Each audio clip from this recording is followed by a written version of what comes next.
The aroma of freshly brewed coffee filled the air, a comforting warmth in the small, bustling cafe. Mia sat across from Lucy and Chris, her best friend and her best friend's boyfriend, a familiar pang in her chest. Sunlight streamed through the window, illuminating Lucy's radiant smile as she recounted a story, her laughter like the tinkling of wind chimes. Mia's gaze, however, was drawn to Chris, his profile etched against the warm glow, a slight smile playing on his lips. He was listening intently to Lucy, his eyes reflecting an adoration that sent a bittersweet ache through Mia's heart. Mia, as Mia. It was a harmless crush, she told herself, one that would fade with time. Yet, every stolen glance, every shared joke that lingered a moment too long between her and Chris, fanned the flames of her unspoken affection. The warmth of his presence, the way his eyes crinkled at the corners when he laughed, the effortless charm in his every gesture, these were the threads that wove the tapestry of Mia's silent longing. How was she supposed to ignore a love that felt as vast and undeniable as the sky itself? This wasn't just a fleeting infatuation. It was a deep-rooted connection that whispered to her soul, a silent symphony of emotions that only she could hear.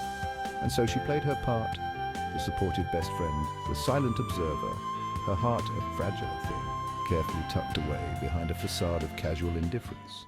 Chris threw back his head and laughed, a deep, resonant sound that sent shivers down Mia's spine. Chris as Chris. In my defense, it was getting dark, and that bush did look suspiciously like a bear. Their laughter mingled with the soft hum of conversation in the cafe, creating a melody of shared joy that grated on Mia's ears. She forced a smile, joining in their amusement, but inside, a silent scream echoed through the chambers of her heart. Each shared memory, each inside joke, was another brick in the wall that separated her from Chris. How was it possible to feel so invisible and yet so incredibly seen by the same person? Chris's gaze would sometimes meet hers across the table, a silent acknowledgement passing between them, a flicker of something akin to understanding in his eyes. Or maybe she was just imagining it, her heart desperate for a connection that could never be. The cafe door opened, letting in a gust of cool air and a wave of new customers. Mia welcomed the distraction, the momentary break from the intensity of her own emotions. She focused on the steam rising from her mug, the gentle clinking of spoons against ceramic, anything to silence the longing that threatened to consume her. As they left the cafe, the cool autumn air sent a shiver down Mia's spine. Chris held the door open for Lucy and then for Mia, their fingers brushing for a fleeting second. That simple touch, electric and unexpected, sent a jolt through her entire being. It was a universe of hope contained within the smallest of gestures. Lucy, as Lucy. You okay, Mia? You seem quiet, Mia as Mia. Just a little tired. Long week, Lucy as Lucy. Oh, we should totally do something relaxing this weekend then. Movie night at my place? Chris is making his famous nachos. Mia's stomach churned at the thought of spending another evening as the third wheel, her heart yearning for a reality that could never be. But she couldn't say no.